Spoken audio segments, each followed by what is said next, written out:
Entonces, bueno, recordemos que nosotros hemos visto, o hasta el momento podemos decir, que tenemos las herramientas suficientes para poder desarrollar estos ejercicios que ustedes observan ahí en pantalla. Realmente son sencillos porque la idea básica es la aplicación de las ecuaciones que hemos visto en este nivel o hasta este punto, ¿ok? Entre ellas, ¿cuáles son?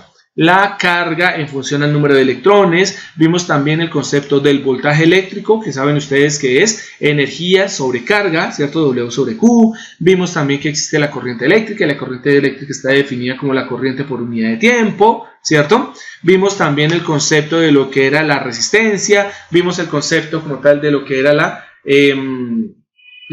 conductancia, ¿no? Me voy a volver un poquito para que ustedes lo recuerden aquí rápidamente.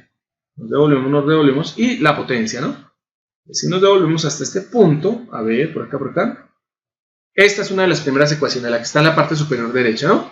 La carga para un número determinado de electrones va a ser igual al número de electrones dividido 6.25 por 10 a la 18 electrones por coulomb. ¿Listo? El voltaje eléctrico está expresado como la energía en joules sobre la carga en coulombs. La corriente eléctrica está definida, como les dije ahorita, ¿cierto? Como la cantidad de carga por unidad de tiempo. ¿Listo? La resistencia, pues todavía no la hemos definido, aunque técnicamente hay aquí una expresión, la vamos a ver más adelante, que la resistencia se puede expresar en términos del voltaje y la corriente, según la ley de Ohm, que la veremos ahorita. La conductancia, pues es el inverso de la resistencia, ¿vale? La potencia eléctrica sí está definida como la energía sobre unidad de tiempo, ¿ok? Esos eran los conceptos básicos o las ecuaciones básicas que hemos visto hasta el momento. Entonces, con ello es posible desarrollar este conjunto de ejercicios que tenemos acá, ¿vale? Miremos el primero y el primero nos damos cuenta que es bastante sencillo. Vamos a hacer algo inteligente y lo que vamos a hacer es, venimos hasta acá mejor, control C y nos llevamos esto hasta el tablero digital por acá. ¿Listo? Va a ser mucho más sencillo trabajarlo desde el tablerito. Entonces, bien, lo traemos por este ladito, vamos a ponerlo por aquí a la derecha.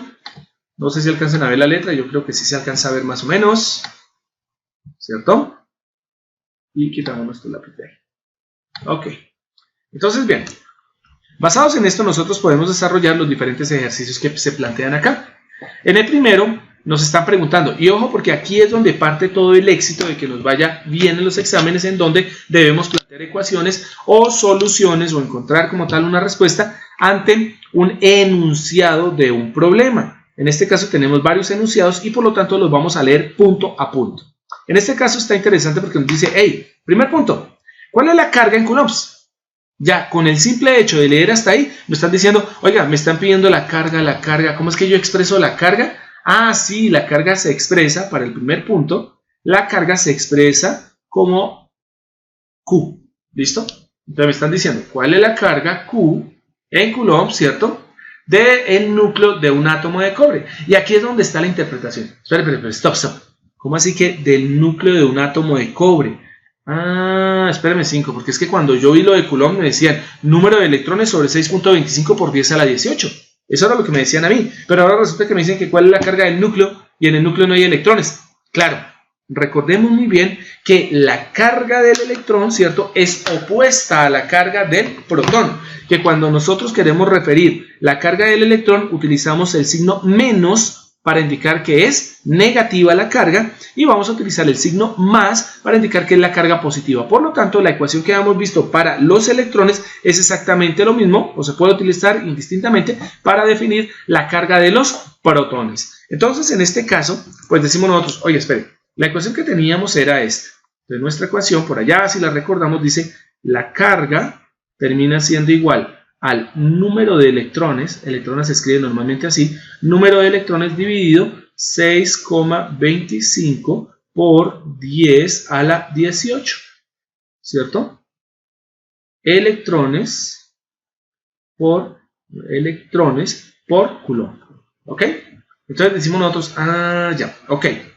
Deberíamos saber de qué átomo estamos hablando. Sí, ahí lo dice, el átomo de cobre. Entonces ya tenemos una pista. Según el número atómico del cobre, nosotros podemos saber cuántos electrones hay. Y por defecto, pues tendríamos el mismo número de protones. El átomo de cobre, viendo en la tabla periódica, corresponde al número atómico 29. Por lo tanto, sabemos que hay 29 electrones y 29 protones. Entonces, vamos a utilizar el número de cargas que tenemos directamente sobre el núcleo. Por lo tanto, podemos hacer una aplicación directa de nuestra ecuación. Entonces decimos lo siguiente: la carga termina siendo igual, ¿cierto? Lo hacemos aquí de nuevo, al número, ¿cierto?, de cargas. O bueno, no le pongamos cargas porque si no nos confundimos después. Al número de protones, ¿cierto?, sobre 6,25 por 10 a la 18. Aquí lo tendremos que poner ya no como electrones, sino también como protones por coulomb. Recuerden, protones por coulomb. ¿Listo? ¿Por qué es tan importante poner protones? Porque nos están hablando del núcleo del átomo de cobre. ¿Ok? Hay otra forma de decir, mire, ¿por qué no utilizamos la fórmula original que era esta que está aquí arriba? Esta que está aquí arriba, utilicémosla. Y lo que hacemos simplemente es hacerlo en función al número de electrones, y lo que hacemos después es cambiar simplemente el signo del electrón por el signo del protón. En este caso, cambiar el menos por el más. Es exactamente lo mismo. Entonces, bien, para este ejercicio, pues simplemente sabemos que el átomo de cobre posee 29 electrones, o sea, y para el caso de la carga positiva serían 29 protones, y eso lo dividimos entre 29 protones. ¿Listo? Y eso lo dividimos entre 6,25 por 10 a la 18 protones por coulomb. Miren que una de las cosas que estoy colocando acá, que son las unidades. ¿Por qué las unidades son tan importantes? Porque para el caso de la aplicación de ecuaciones sobre ejercicios, en donde las ecuaciones son las que nos van a permitir encontrar la solución a un problema, ¿cierto? Las unidades es posible que terminen anulándose o es posible que terminen operándose entre sí, de tal forma que nos van dando un criterio. ¿Qué es un criterio? Un criterio significa que la unidad debe tener algún tipo de valor. No puede desaparecer y decir uno, por ejemplo, es que aquí me va a dar que Q es igual a 28. ¿28 qué? Manzanas, naranjas, pelos, qué sé yo. O sea, no se me ocurre absolutamente nada de qué significaría ese 28. Mientras que si yo digo 28 coulombs, si yo digo 28 amperios, si yo digo 28 voltios, ahí tenemos una respuesta correcta porque estamos dándole prioridad, ¿cierto?, al tipo de unidad que estamos manejando. Entonces, por eso yo escribí acá protones en la parte superior y en la parte inferior protones por coulomb. ¿Vale? Entonces, bien, si tomamos esto, aquí hay maneras rápidas de hacerla. Una de las maneras rápidas, pues obvio que es la calculadora, pero una de las maneras también matemáticamente hablando y desde el punto de vista de procedimiento es simplemente jugar con esta base. Hay una cosa bien interesante cuando jugamos con la base 10, con esta base 10 que está acá. ¿Listo? Y es el hecho de que nosotros podemos aplicar ciertas propiedades de la base 10 que son bien interesantes. Entonces, hay una bien interesante y es esto. Nosotros podemos mover la base 10 tanto de un denominador hacia un numerador como de un numerador hacia un denominador, simplemente moviendo la base 10, ¿cierto? Y poniendo el signo contrario al exponente. Observen que en este caso que estoy señalando en rojito, ¿vale?, en el denominador tengo el 10 a la 18 positivo. Por lo tanto, yo podría arreglar un poco esta ecuación de manera tal que pudiese encontrar una respuesta más rápida y en este caso utilizar menos la calculadora. Miren que esto lo podemos ver de la siguiente manera. La carga Q terminará siendo igual a ¿qué? Ojo a esto, tomamos los números reales que tenemos acá, que serían el 29, y este lo dividimos entre 6,25, que es una división mucho más sencilla de interpretar, ¿no? Entonces tenemos 29 sobre 6,25, y este 10 a la 18 que está en el denominador, lo paso como numerador, entonces queda multiplicando a todo el sistema, es decir, a esta fracción, como 10, pero como lo pasé de ser un denominador que estaba acompañando 6,25 a un numerador que, entre comillas, en un numerador yo puedo separar el número 10 a la 18 del 29, ¿cierto? Lo puedo separar de esta manera. Entonces, este 10 a la 18 se me convierte en 10 a la menos 18. ¿Listo? Y lo de las unidades, les comentaba a ustedes que es importante en el sentido siguiente. Observen esto. Cuando nosotros aplicamos el criterio de producto de medios igual a producto de extremos, lo que hacemos directamente es que encontrar la relación entre las unidades del numerador y las unidades del denominador, ¿vale? Entre comillas, lo que nosotros vamos a tener, ¿cierto?, es la anulación de este término de protón con este término de protón, ¿listo? Que igual sería si tuviésemos los electrones, ¿vale? Entonces, teniendo en cuenta eso, protones en la parte superior que corresponde a un extremo se anula con protones en la parte inferior que corresponde a un medio, ¿no? Entonces la operación anula los protones y coulomb termina siendo la unidad para este tipo de respuesta. ¿vale? Entonces tendríamos 29 sobre 6.25 por 10 a la menos 18 coulombs. Ya nos quedaría simplemente, ahora sí, si quieren utilizar papelito, pero pues lo dijimos ahorita, ¿no? Podemos utilizar nuestra calculadora y hacemos la operación. Bueno, permítame 5 porque la calculadora no la tenía abierta y nos daría que sería 29 dividido 6.25 terminaría siendo igual a 4,64. Entonces, la respuesta a nuestro ejercicio es la siguiente. Q termina siendo igual para el núcleo del átomo de cobre, que tiene 29 protones, terminaría siendo igual a 4,64 por 10 a la menos 18 coulombs. Respuesta. ¿Sencillo o difícil? A veces el problema es interpretación, ¿no? Pero en este caso no hay problema. ¿Listo? La pregunta es, ¿está bien o está mal? Yo diría que está bien. Ahora bien, ¿por qué está bien? Lo primero, la carga fue bien calculada. Utilizamos la ecuación característica de cargas, llámese protones o llámese electrones, solo que lo habíamos visto solo como los electrones, ¿cierto? Utilizamos la ecuación adecuadamente. Hicimos las operaciones y nos dio 4.64. Y está bien en el sentido de que la pregunta nos decía, ¿cuál es la carga en coulombs del núcleo? Como la carga es positiva, miren que pusimos 4,64 positivo. ¿Ven? Si hubiesen preguntado por la carga total de los electrones del átomo de cobre, entonces la respuesta no debería ser 4,64, sino menos 4,64, utilizando ese menos como el símbolo o el signo que nos indicaría carga negativa, es decir, carga de electrón o carga de electrones. ¿Ok? Miren, primer punto, bastante sencillo, aplicable, y se encontró una respuesta rápida, ¿no?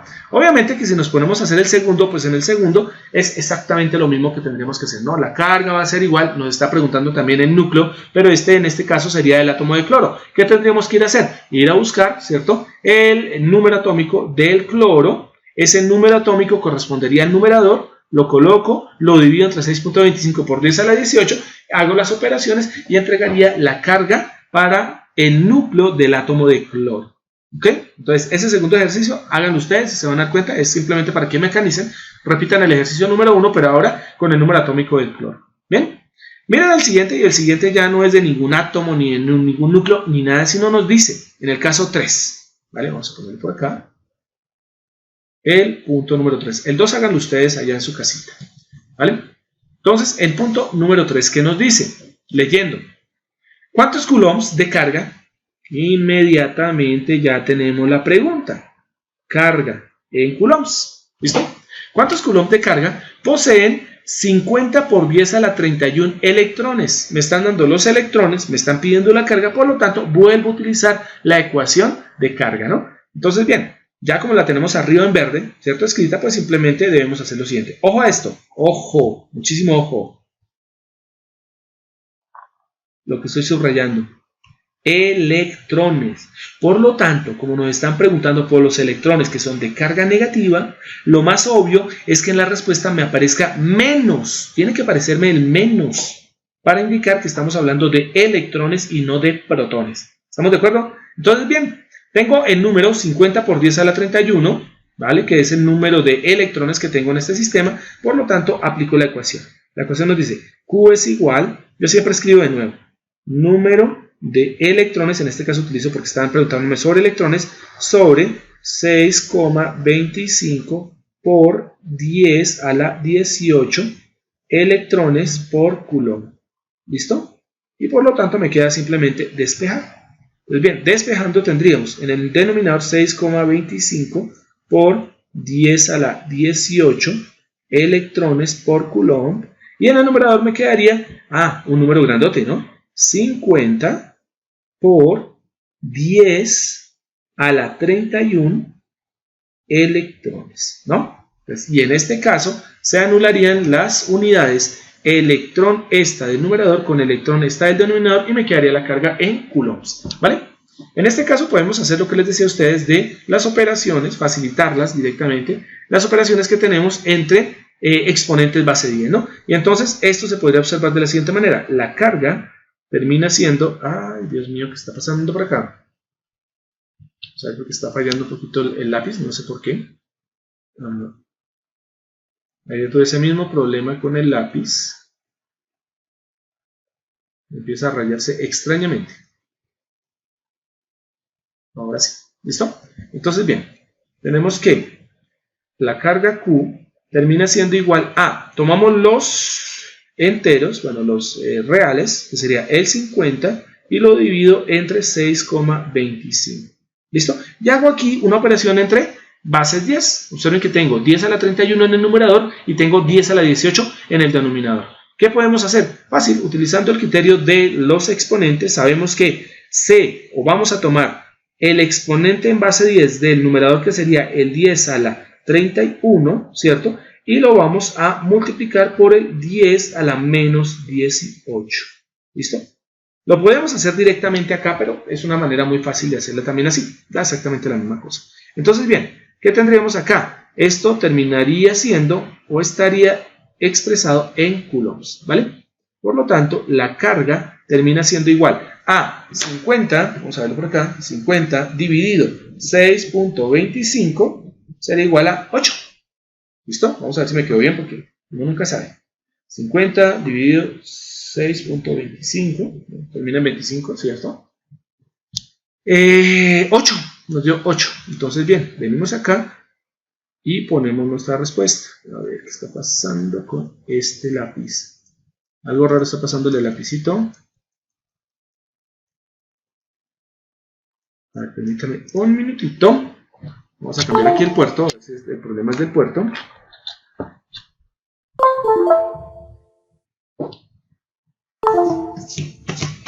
¿Listo?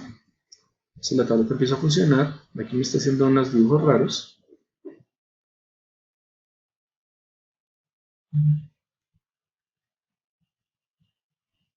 A ver, María Purísima, no entiendo por qué está fallando el lápiz.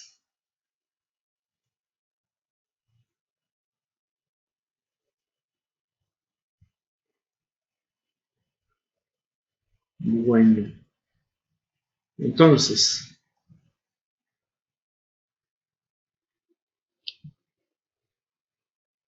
a ver.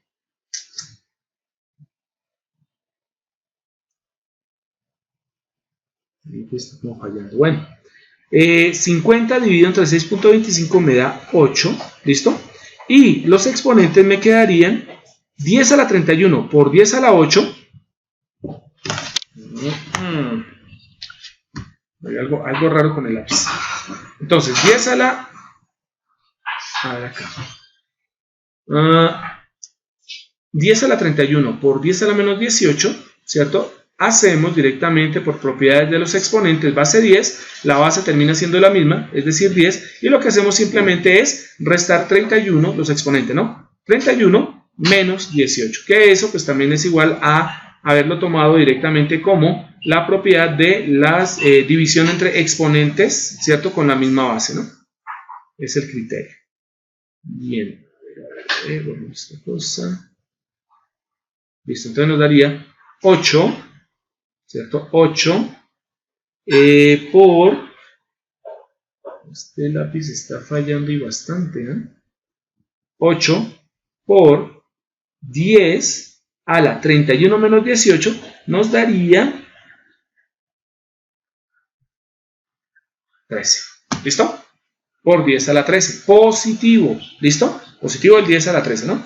Y esto nos daría directamente en coulombs. Observen que como están hablando de carga, nosotros necesitamos poner aquí el signo menos. ¿Ok?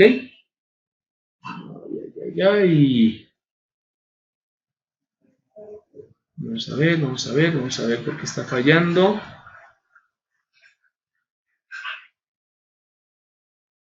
A ver, 10 coulombs. Aquí vamos a poner nuestro coulomb. Y aquí ponemos el signo negativo. ¿Listo? Y tendríamos directamente nuestra respuesta.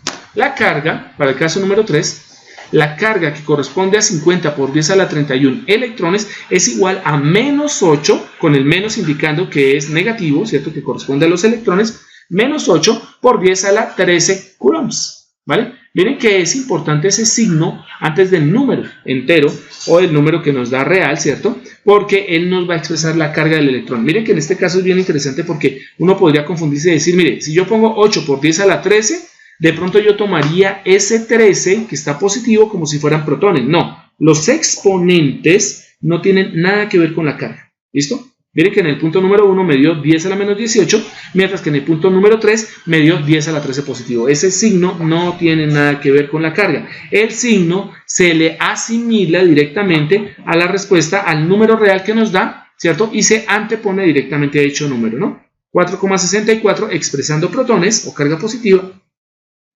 y 8 por 10 a la 13 coulombs menos expresando la carga negativa, ¿ok?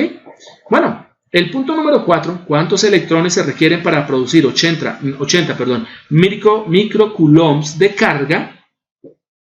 Entonces, pues, dice uno, bueno, no sé, ahí está como enredado. Pues no, es exactamente igual a los de arriba. Solo que en este caso, si ustedes leen paso por paso, dice, ¿cuántos electrones? Ah, ya, me están preguntando el número de electrones, ¿cierto?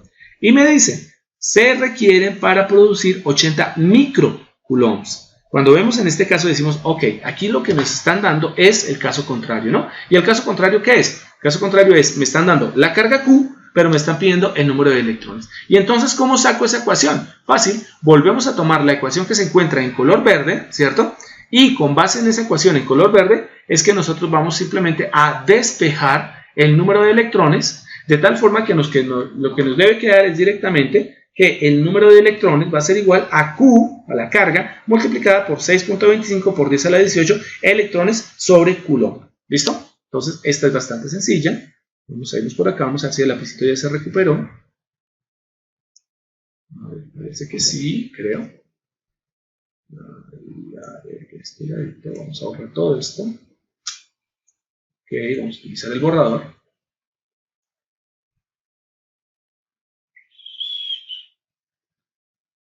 Definitivamente cuando volvamos voy a utilizar esta tableta. Bien, acá.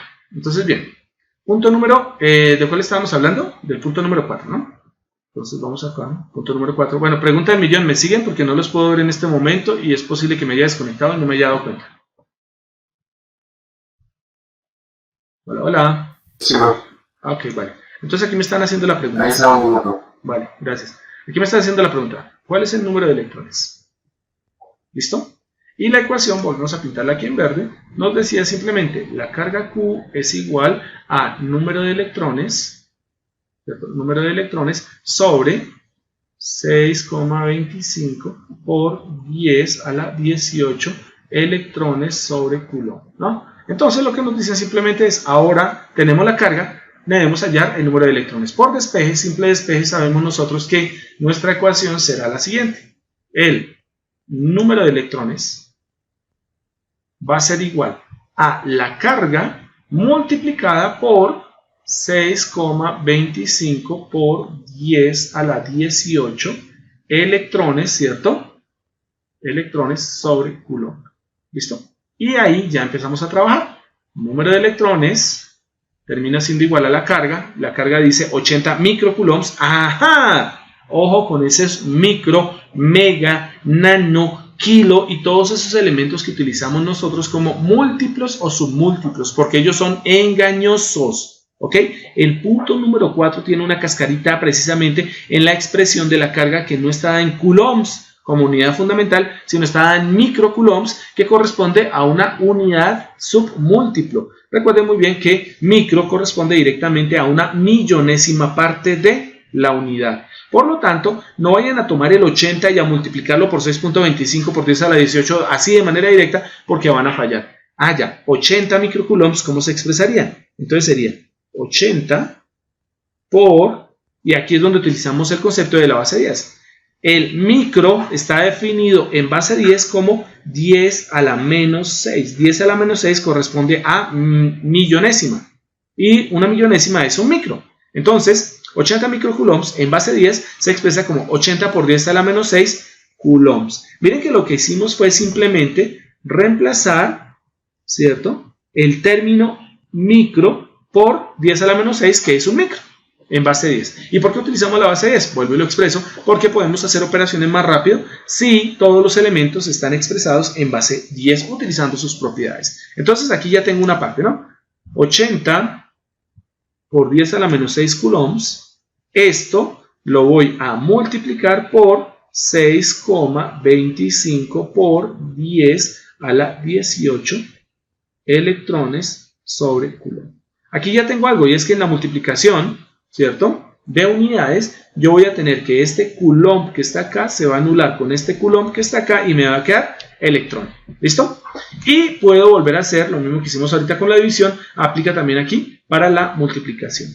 El número de electrones termina siendo igual a, aquí agrupo 80 multiplicado por 6,25, ¿cierto? Y esto queda multiplicado por 10 a la menos 6 por un lado, y esto multiplicado por 10 a la 18. Lo único que hice fue simplemente agrupar los términos reales en un paréntesis y los términos en base 10, ¿cierto?, en el otro paréntesis para poder hacer las operaciones. Y esto me queda en electrones, ¿no? Entonces, bien, basados en eso, pues la operación nos da algo bien sencillo. 80 por 6.25, a ver, vamos a hacerlo por aquí, 80 por 6.25, ¿ven? Nos da 500. Entonces, el número de electrones corresponde a 500 por, y hago las operaciones en base 10. 10, que sería la base, ¿cierto? Y lo que hago simplemente es la resta de exponentes. 18 menos 6 me da 12. Y nos queda electrones. Respuesta final. El número de electrones que corresponde a 80 microcoulombs es igual a 500 por 10 a la 12 electrones. Solución del problema. ¿Listo? ¿Preguntas?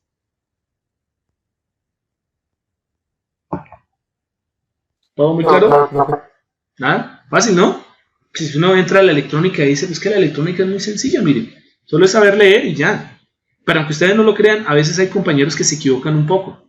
Y a veces parece de pronto un poco simple, pero realmente una de las cosas que deben aprender, queridos y futuros ingenieros e ingenieras, es que uno siempre tiene que leer los enunciados, porque los enunciados pueden llegar a parecer muy fáciles, pero puede llegar el momento en que uno puede llegar a confundir términos, y el simple hecho de confundir términos puede llegar a hacer que el ejercicio pues nos quede mal. ¿Listo? Normalmente lo que pasa, confundimos los términos, siempre utilizamos de pronto los valores, ¿cierto?, de otra forma, como el caso ahorita de lo que hicimos con el 80 microcoulombs, ¿sí?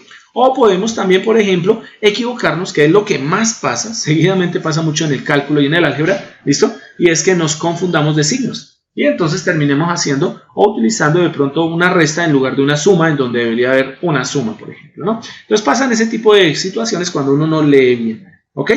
Bueno, el quinto tiene 3 ejercicios, el A, el B y el C, y están bastante sencillos, porque nos están diciendo, mire, determine el voltaje de cada uno de los siguientes casos. Determine el voltaje. Ah, ok, entonces vamos a borrar acá y vamos a desarrollar el quinto punto. ¿Listo? Quinto punto. Determine el, a ver, que se me pone por aquí el rojito, entonces. Quinto punto. Y nos dice, determine el voltaje. Esa es la pregunta. ¿Listo? El voltaje para cada uno de los casos. Recordamos entonces que la ecuación de voltaje, ¿cuál es? Entonces nos vamos por allá a explorar y recordamos que el voltaje es igual a la energía dividido entre la carga. Y aquí recordemos muy bien las unidades. No se les olvide que la energía está expresada en joules y la carga está expresada en coulombs. ¿No? Los puse en amarillito, creo que se alcanza a ver, no estoy muy seguro. Entonces, bien, teniendo en cuenta eso, como ya sé que es joule sobre coulomb, entonces empezamos a hacer los cálculos. Bueno, en el primer caso me dicen lo siguiente, mire, ustedes tienen esta unidad para el caso A. En el caso A les están entregando que ustedes tienen este valor, 10 joule sobre coulomb. La pregunta del millón es, ¿tengo que hacer alguna operación? Espere. 10 joule sobre coulomb está cumpliendo con esto, joule sobre coulomb. Por lo tanto, no hay que hacer ninguna operación, porque aquí lo único que tengo que decir es, mire, ingeniero, el voltaje es igual a 10 voltios, porque voltio es joule sobre coulomb. Ya, listo. Y miren que el ejercicio B y el ejercicio C, pues son igualmente fáciles. El B nos dice que tenemos, ¿cierto? 5, ojo a esto, 5 joules sobre 2 coulombs. Entonces, bueno, ahí tengo dos números. Entonces sí me toca hacer la operación entre números, ¿cierto? Y me quedan las unidades joule sobre coulomb que corresponde a voltio. ¿Listo? Por lo tanto, esto termina siendo igual, nos dice que el voltaje va a ser igual a 5 dividido entre 2, que nos daría 2,5, y Joule sobre Coulomb, que es voltio. Entonces, caso B, el voltaje es de 2,5 voltios. Y el caso C, pues es también sencillo, porque nos dice, mire, en este caso usted tiene 100 joules sobre 25 coulombs. Entonces tomamos las operaciones y nos da directamente al nivel de los números que 100 dividido entre 25 es 4 y Joule sobre Coulomb es voltio. Y ahí están las tres respuestas, ¿no? Primer caso tenemos 10 voltios, en el segundo caso 2,5 voltios y en el tercer caso 4 voltios. ¿Entendido o no? Fácil. Entonces, ahora sí entienden por qué deben estar muy pendientes de las unidades. Porque las unidades les dicen a ustedes, oigan, para este caso, mire, hubiesen quedado con ese Joule sobre Coulomb, pero si no recordásemos que Joule sobre Coulomb es voltio, pues entregamos seguramente otra vez en Joule sobre Coulomb. La pregunta es, profe, ¿qué hubiese pasado si yo le hubiese dejado la respuesta, por ejemplo, el caso A? Así, tal como está. Es que el voltaje es igual a 10 Joule sobre Coulomb. ¿Estaría bien dicho? En términos técnicos, realmente sí. O sea, si ustedes dicen, mire, es que el voltaje es de 10 Joule sobre Coulomb, está bien dicho, porque son las dos unidades de las que depende el voltaje. Pero, normalmente, y en el caso práctico, más que en el caso técnico, si a uno le preguntan voltaje, lo ideal es dar en unidades de voltaje, es decir, en voltios. Si a ustedes les preguntan en corriente, ¿cierto? Sus unidades tienen que ser amperios, así ustedes sepan que es Coulomb por segundo, ¿sí? Porque eso lo dice directamente la ecuación, ¿no? Entonces, no. Ojo a esto, es mejor entregar, ¿cierto?, el término en las unidades que nos piden, ¿vale? Bueno, las unidades del parámetro que nos están pidiendo, ¿vale? Bueno, el sexto, ¿qué diría? A ver, se utilizan 500 joules de energía, ya nos están dando la energía por defecto, nos están dando W, ¿no? W es 500 joules, para mover 100 coulomb de carga por un resistor. Entonces, miren que ahora nos están dando la carga. ¿Cuál es el voltaje a través del resistor? Pues, ¿qué harían ustedes? Yo personalmente diría, pues tengo la energía de 500 joules y tengo que voy a mover 100 coulombs, pues lo que debo hacer es dividir 500 entre 100 y eso me da 5 voltios. Así de sencillo. ¿Sí entendieron cómo es el sexto?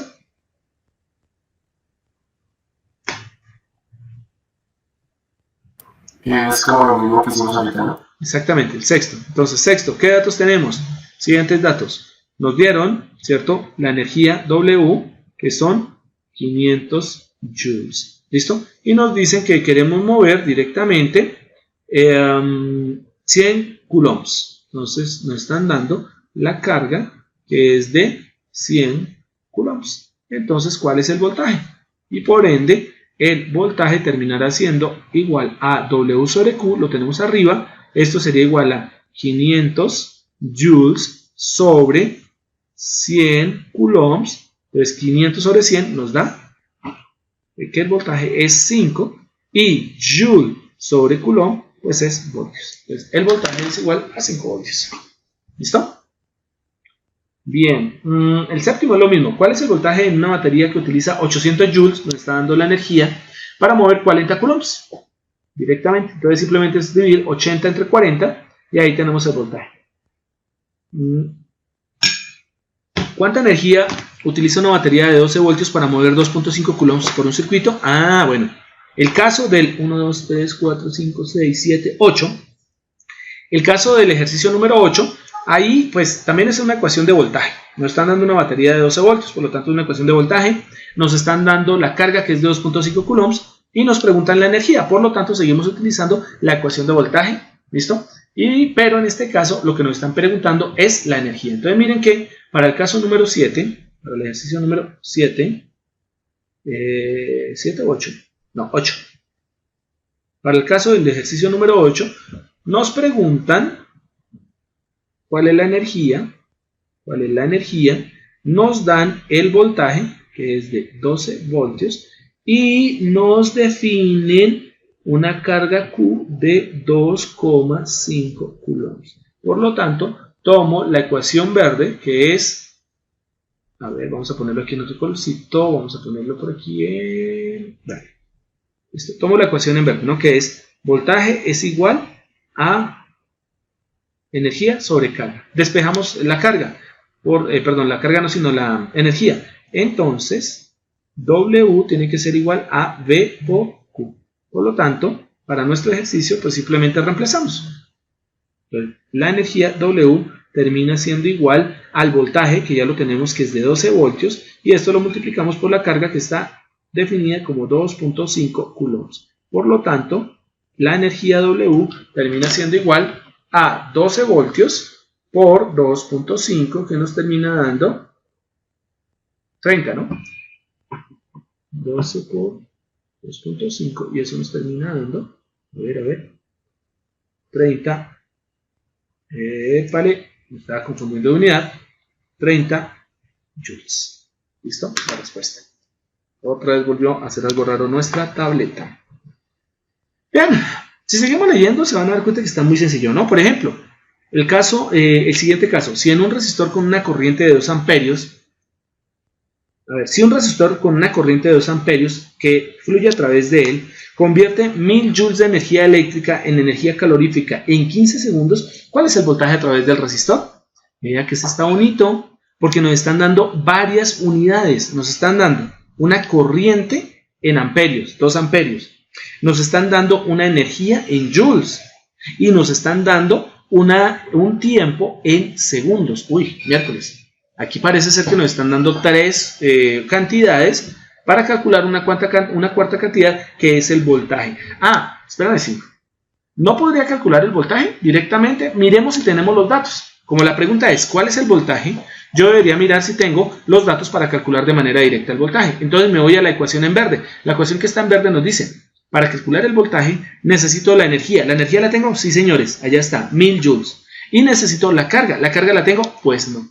No tengo la carga. Por lo tanto, no puedo utilizar la ecuación de voltaje porque me hace falta la carga.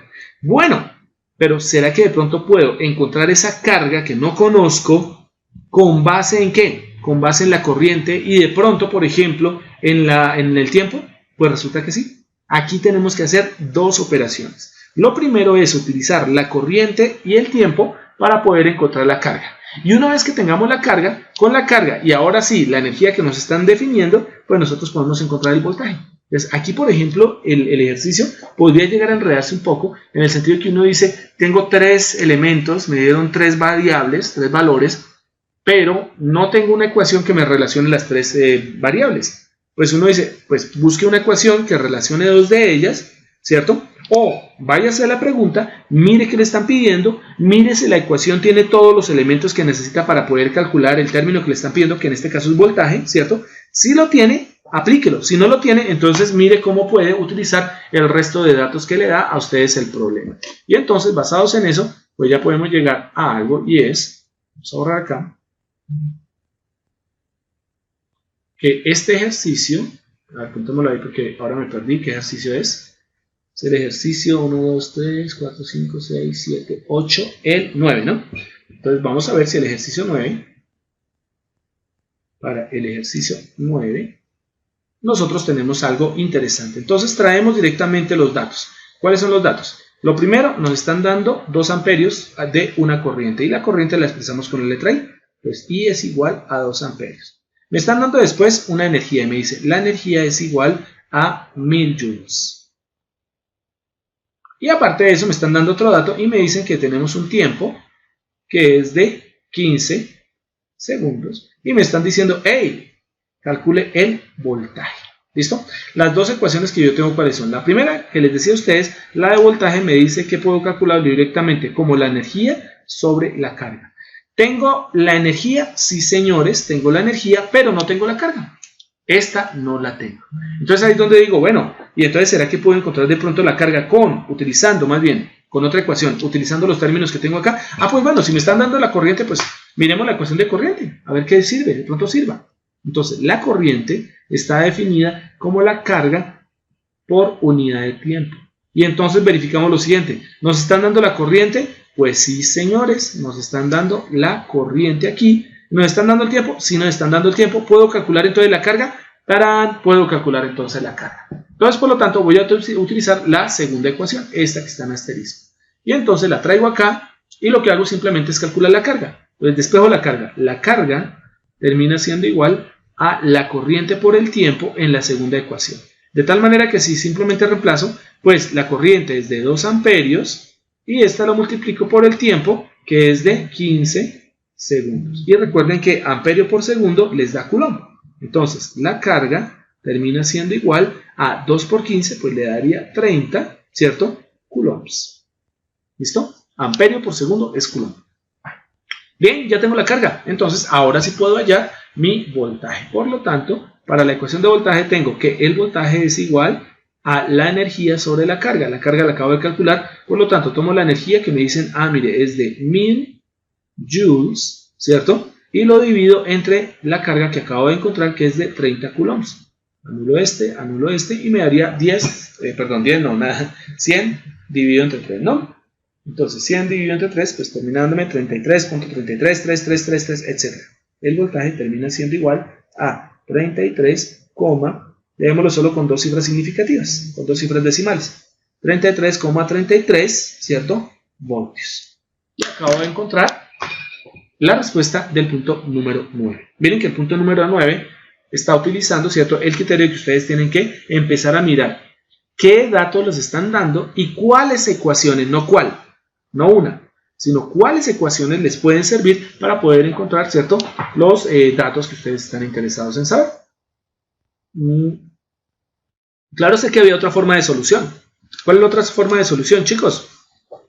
Yo tengo dos ecuaciones separadas en donde el elemento de carga lo puedo calcular directamente, ¿cierto?, de la segunda ecuación, de la ecuación de corriente, para después aplicárselo directamente a la ecuación de voltaje. Pero hay algo interesante. Tomemos las dos ecuaciones así como separaditas. Las voy a tomar aquí abajo. La primera ecuación es la ecuación de voltaje. Me dice, el voltaje es igual a la energía sobre la carga. Y tomo la segunda ecuación que me dice que la corriente es igual a la carga sobre el tiempo. Y yo puedo mirar algo interesante en las dos ecuaciones, y es que hay un término que se está repitiendo. Hay un término que es común a ambas ecuaciones. ¿Cuál es? La carga. La carga está aquí arriba y la carga está aquí abajo. Por lo tanto, basados en eso podemos decir lo siguiente. Oiga, cuando yo tengo dos ecuaciones, en donde esas dos ecuaciones tienen un término semejante, un término igual, yo puedo tomar una de las ecuaciones, ¿cierto?, reemplazar ese término que es igual, ¿cierto?, o despejar mejor ese término que es igual, para después reemplazarlo en la segunda ecuación. Asumamos que la voy a llamar la ecuación número 1, la ecuación de voltaje es la ecuación número 1, y la ecuación de corriente es la ecuación número 2. Si asumimos eso, yo puedo decir lo siguiente. Lo que voy a hacer es tomar de la ecuación número 2, ¿cierto?, el elemento que es común con la ecuación número 1 y lo voy a despejar. Entonces, ¿qué significa esto? Que de la ecuación número 2 puedo tomar y despejar la carga, que es el elemento común, y eso nos daría igual a la corriente por el tiempo. Y una vez que ahí tenga despejada la carga, yo la puedo llevar y reemplazar en la ecuación número 1. Entonces, ¿qué vamos a obtener con ello? Vamos a obtener la siguiente ecuación. El voltaje termina siendo igual a la energía sobre la carga, pero la carga es la corriente por el tiempo.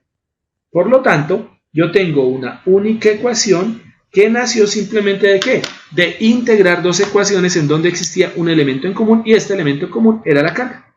Entonces miren que acabo de encontrar una única ecuación en donde los tres términos que necesito para calcular el voltaje los tengo: la corriente de 2 amperios, la potencia de 1000 joules, ¿cierto?, y el tiempo de 15 segundos. ¿Ok? Entonces, basados en eso, ya podemos empezar a hacer algún tipo de aproximación, ¿vale? Bien, ¿qué significa aproximación? Pues, reemplacen todo. Pues esto termina siendo igual a omega. No entiendo por qué esta cosa falla. Hay algo aquí como una especie de carga estática, algo raro en mi mesa que está haciendo cosas raras. Entonces, ¿qué podemos hacer? Simplemente vamos a tomar esto y vamos a decir, miren, el voltaje es igual a la energía, que es de 1000 joules, ¿cierto?, sobre la corriente, que es de 2 amperios, que se multiplica por los 15 segundos. Esta cosa es lo mismo, ¿no? 2 por 15 nos da 30, 1000 sobre 30 nos da 33.33 voltios. Es exactamente la misma cosa. ¿Vale? ¿Bien? ¿Qué sigue ahora? Bueno, si seguimos leyendo, por ejemplo, el siguiente ejercicio: determine la corriente de cada uno de los siguientes casos. Le están dando la carga y se le están dando en tiempo. ¿Qué le están dando? le están dando los dos valores básicos para poder calcular la corriente. Recuerden, la corriente es igual a carga sobre tiempo. Para el caso A, 75 coulombs en un segundo, pues lo que tiene que hacer es tomar 75 y dividirlo entre 1. 75 dividido entre 1 le da 75, coulombs sobre segundo le da amperio. O sea, algo muy parecido a lo que hicimos con los ejercicios, los 3 ejercicios de determinación del voltaje, ¿no? Bien. El otro donde dice 6 décimos de coulomb pasan por un punto en 3 segundos. ¿Cuál es la corriente en amperes? 6 décimos, pues corresponde a ¿qué? A 6 dividido entre 10. Toman directamente ese número en carga, ¿listo? Y con esa carga la multiplican, la dividen directamente entre el tiempo y tienen directamente la corriente. ¿Ya? No hay nada más que hacer, ¿vale? A ver el último que dice. ¿Cuántos coulomb pasan por un punto en 0.1 segundos? Ojo, porque aquí no está en segundos enteros, sino está en decimales, 0.1 segundos. Cuando la corriente es de 1.5 amperios. Y el otro punto dice 5,74 por 10 a la 17 electrones fluyen por un alambre en 250 milisegundos. ¿Cuál es la corriente en amperios?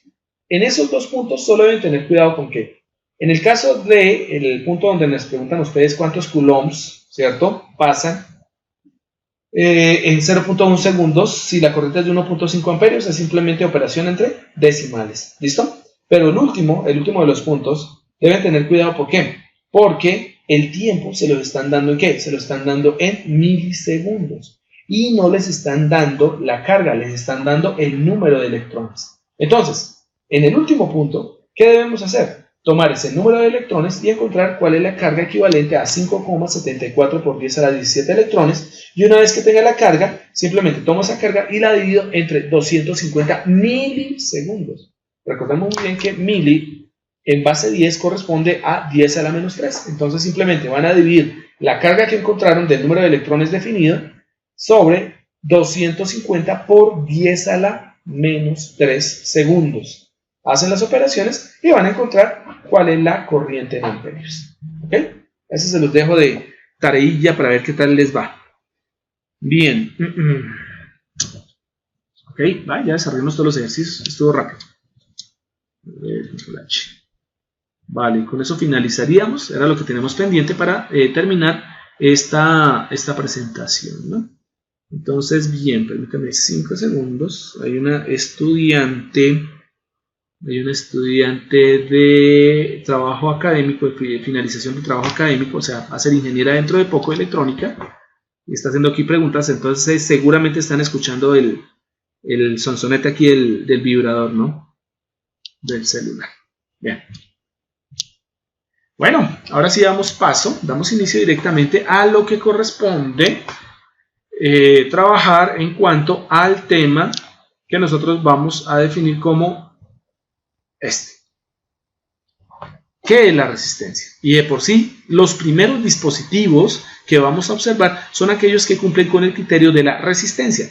No se les olvide que la resistencia termina siendo una propiedad de la materia que lo define la materia, ¿cierto?, como un elemento que se opone a la corriente eléctrica.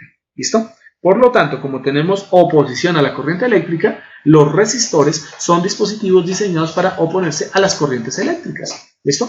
¿Cuál es la finalidad de oponerse a la corriente eléctrica? Limitar las corrientes. Cuando existen corrientes demasiado grandes que por el número, la cantidad de electrones pueden llegar a fundir o a quemar algún tipo de dispositivo, los resistores son limitadores de dicha corriente y protegen a los dispositivos. Por ejemplo, en el caso de los amplificadores, ellos necesitan trabajar con los transistores, ¿sí? Y los transistores requieren limitar su corriente para evitar que exploten. Por lo tanto, vamos a tener que los resistores se van a asociar directamente a los transistores para limitar su corriente hasta ciertos valores. Y aquí es donde vemos la importancia de poder entender las ecuaciones, porque resulta que ¿qué tanto tiene que oponerse o qué tipo de resistor debe utilizar para que una corriente se limite lo suficiente y evitemos el daño de un dispositivo? Tenemos que encontrar la manera de calcular dicha resistencia. ¿Listo? Y de esa manera poder escoger el dispositivo o el resistor más adecuado para nuestra necesidad. Bien, entonces vamos a leer ahí y vamos a interpretar. ¿Qué es un resistor? Al fin y al cabo, es un componente, es un dispositivo electrónico o eléctrico también, porque hay resistores eléctricos, ¿cierto?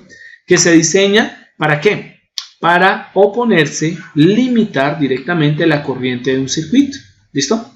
Estos resistores van a estar fabricados de diferentes materiales. Obviamente, el ser humano ha modificado estos materiales para poder tener diferentes valores de dichos elementos resistivos o resistores, ¿no? La idea fundamental es limitar la corriente del circuito, es decir, disminuir la corriente, disminuir la cantidad de electrones que fluyen para evitar que otro dispositivo se pueda quemar o se pueda dañar, ¿no? Pero a su vez también permite hacer algo que se conoce como la división del voltaje. ¿Qué significa dividir el voltaje? Cuando ustedes tienen una fuente y necesitan una cantidad de voltaje menor a la que está suministrando la fuente, ustedes pueden utilizar resistores para tomar ese voltaje y dividirlo en varios subvoltajes. Bueno, no lo llamamos subvoltajes, los vamos a dividir en varios voltajes más pequeños. Ejemplo, yo puedo tomar una fuente de 12 voltios y de la fuente de 12 voltios obtener 6 a través de resistores en una configuración que se conoce como el divisor de voltaje, que lo veremos más adelante, ¿sí? Entonces, bien, bueno, y aparte de eso, pues lo que estamos leyendo ahí, ¿no? Muchas veces los resistores pues se utilizan específicamente para dar calor, para generar calor a través de la corriente o a partir de un flujo de corriente. ¿Y para qué generamos calor? Pues porque necesitamos el calor para algún tipo de proceso, algún tipo de procedimiento. Por ejemplo, necesitamos el calor para que este calor sea transferible, por ejemplo, a la olla en la que estamos preparando nuestra sopa. ¿Listo?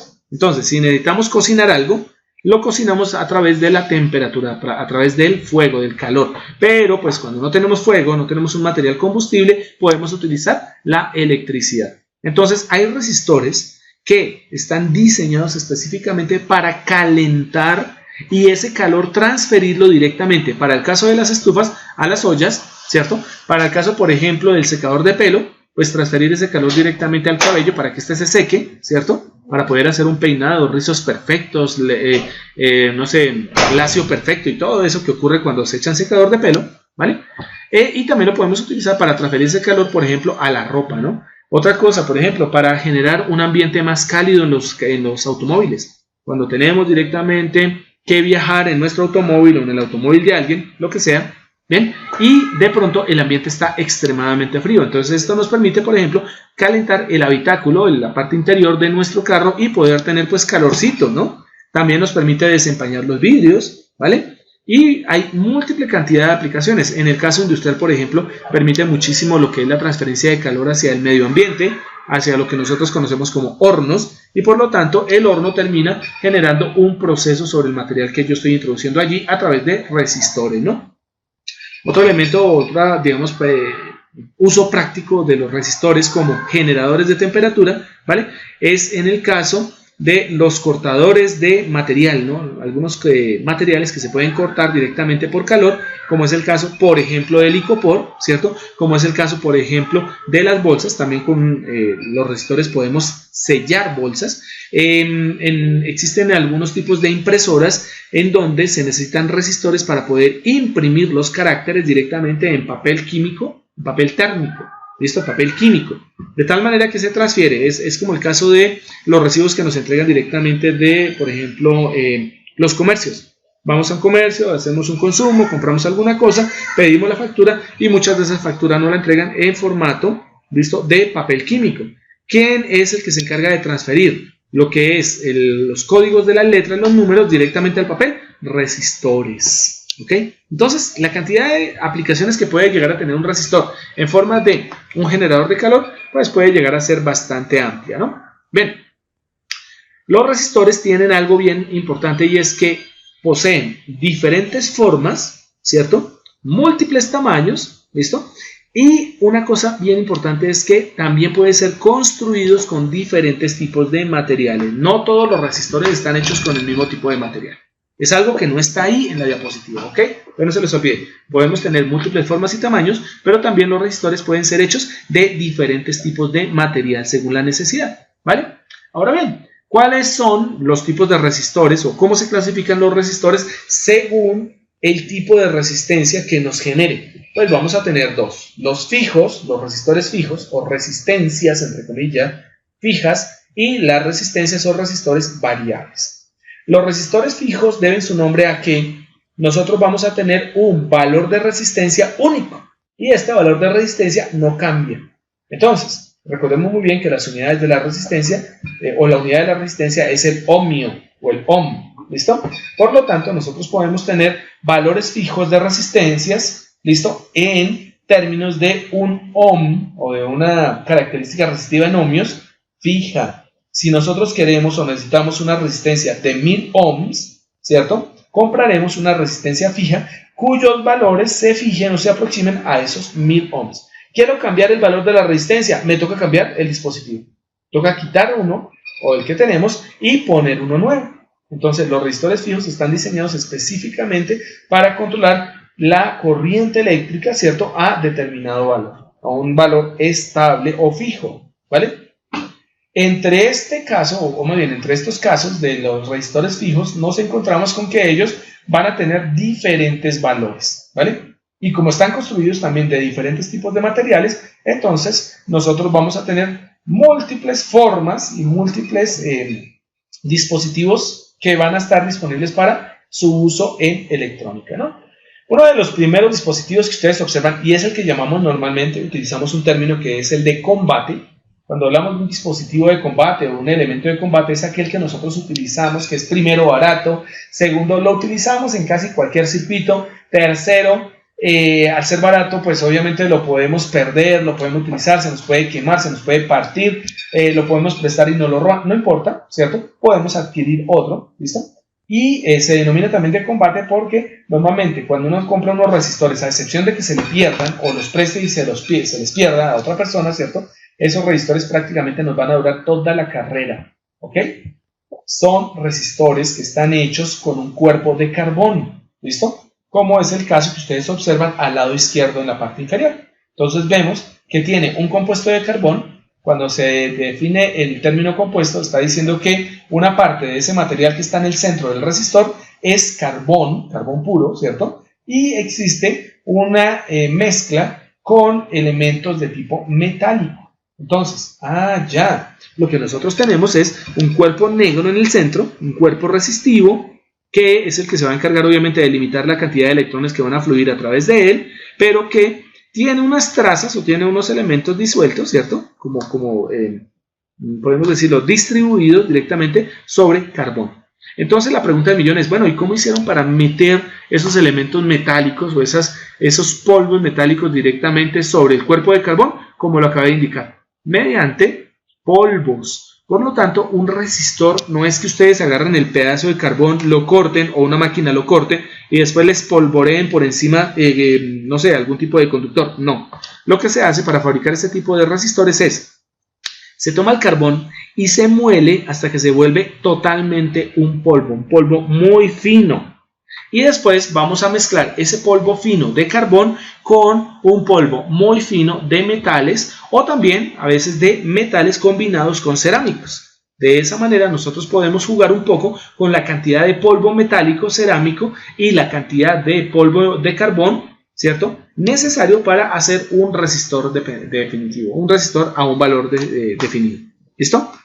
Bueno, entonces lo que se hace, se toma el polvo de carbón, se mezcla directamente con cierta cantidad de polvo metálico, se mezclan muy bien y después de un tiempo, ¿qué se hace? Se toman esos polvos mezclados, ¿cierto? Se comprimen directamente en una máquina a muy alta presión y una vez que están comprimidos a alta presión, pueden o no llevarse directamente a un tratamiento térmico, es decir, se llevan a un horno de alta temperatura en donde lo que se hace es aplicar la temperatura suficiente como para que las partículas en polvo del carbón y las partículas en polvo del conductor y del aislante, ¿cierto?, se mezclen, se amalgamen y formen un cuerpo duro.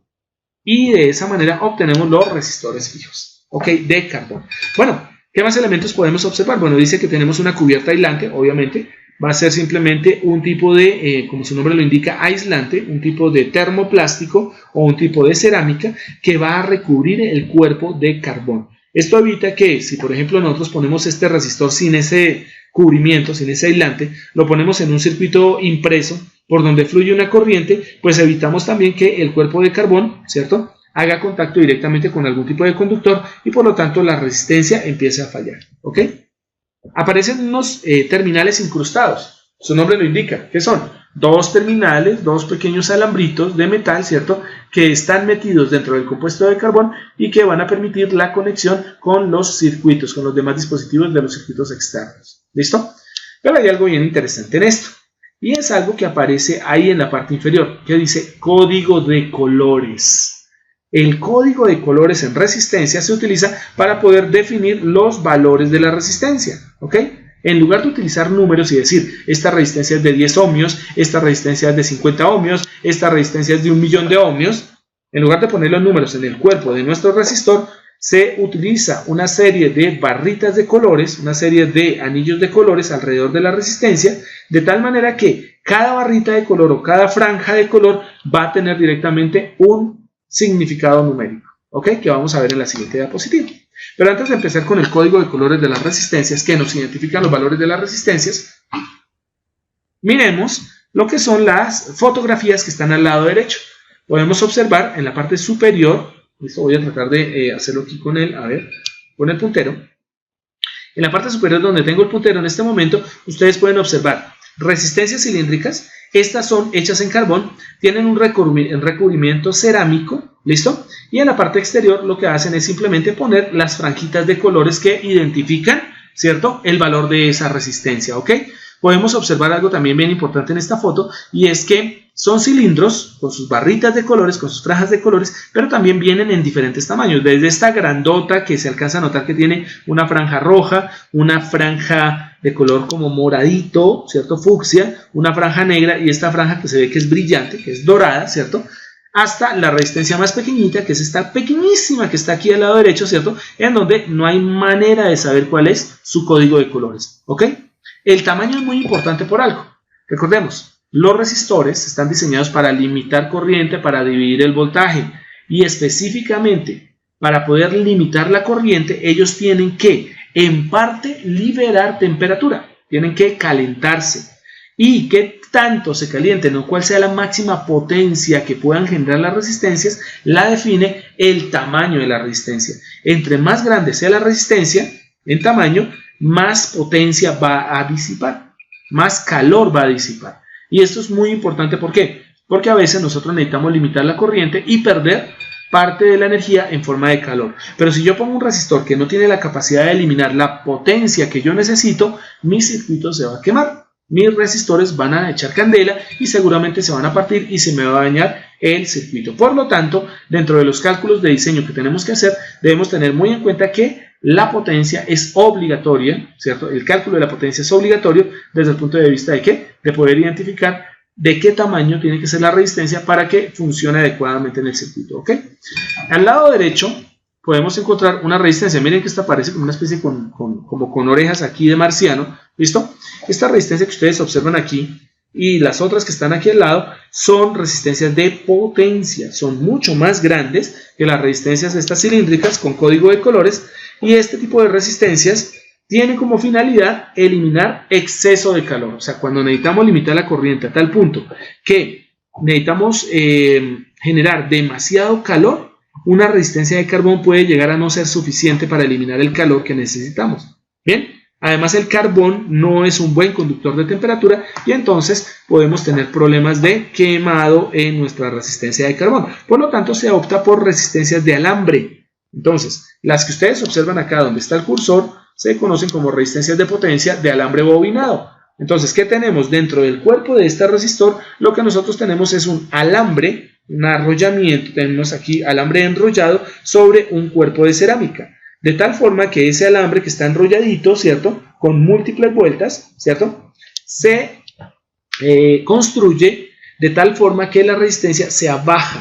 Bueno, claro, porque lo que tenemos es ahí un alambre conductor, por lo tanto, si tenemos un buen conductor bobinado directamente para formar una resistencia disipadora de calor, pues obviamente su resistencia tiene que ser extremadamente baja, ¿no? Entonces vamos a tener unas resistencias de bajo valor, o bien sea con estas aleticas que ustedes observan acá, que permiten simplemente fijar a la resistencia sobre una lámina metálica de aluminio que va a hacer las veces de disipador de calor, va a eliminar gran parte de la temperatura que se concentra sobre la resistencia hacia las aletas y de estas aletas hacia el disipador, protegiendo la resistencia, evitando que se queme por exceso de calor.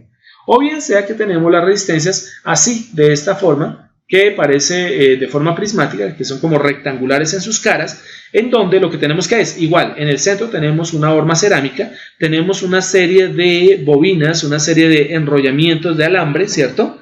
Y lo que hacemos es conectarlo hacia dos terminales externos, ¿vale?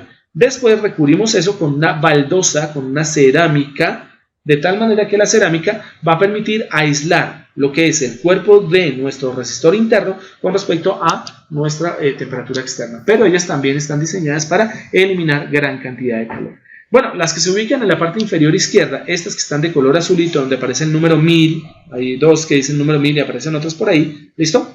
Se llaman resistencias de montaje superficial. En inglés, Surface Mount. SM, van a encontrarlas de esa manera, resistencias de tipo SM, de Surface Mount.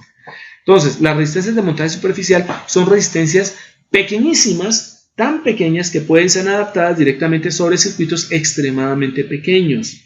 Por lo tanto, son resistencias muy especiales que, para poder soldarse, necesitan normalmente una pistola térmica, o necesitan algún tipo de dispositivo que se encargue de derretir la soldadura y pegarla directamente sobre el cuerpo de la resistencia, ¿vale? Y no solo eso, bueno, sino que además de ello, pues son resistencias que se utilizan para dispositivos de tipo microelectrónicos. Por ejemplo, sus celulares, sus computadores y cualquier tipo de dispositivo electrónico que tenga portabilidad. ¿Ok? Y por último, en el lado derecho inferior, podemos observar una especie de circuito integrado. Técnicamente se conoce así. Los dos amarillos que aparecen ahí con varias paticas se conocen como circuitos integrados. Solo que estos que tienen esa carcasa o esa estructura externa de color amarillo corresponden a resistencias integradas. ¿Qué tienen de raro? Fácil, lo que tienen son no una ni dos, sino varias resistencias. ¿Cómo sabemos el número de resistencias? Simplemente contemos el número de patillas por un lado de los circuitos integrados y ese va a ser el número de resistencias. Para el caso que vemos acá, vemos 1, 2, 3, 4, 5, 6, 7 y 8 pines o 8 terminales. Por lo tanto, tenemos un circuito integrado de resistencia, ¿cierto? En donde su número es 8. Tenemos 8 resistencias. ¿Para qué se utilizan estas? Pues específicamente porque su construcción permite que las 8 resistencias tengan casi que exactamente el mismo valor. Se utilizan para circuitos de alta precisión. ¿Listo? Bien. Los resistores variables pues son aquellos en donde, como su nombre lo indica, tienen la capacidad de poder cambiar el valor de la resistencia en función a que nosotros podemos modificar esa resistencia utilizando una serie de cursores o una serie de elementos mecánicos que permiten la variación de dicha resistencia. ¿Ok? ¿Cuál es la idea de esto? Realmente lo único raro que tenemos aquí es que tenemos una resistencia de carbón normalita, común y corriente, ¿cierto? Solo que en lugar de meterla dentro de un cilindro, lo que vamos a hacer es tomamos ese polvo en carbón que va a formar la resistencia, ¿cierto? Le agregamos un elemento secante, un elemento líquido que lo vuelva acuoso.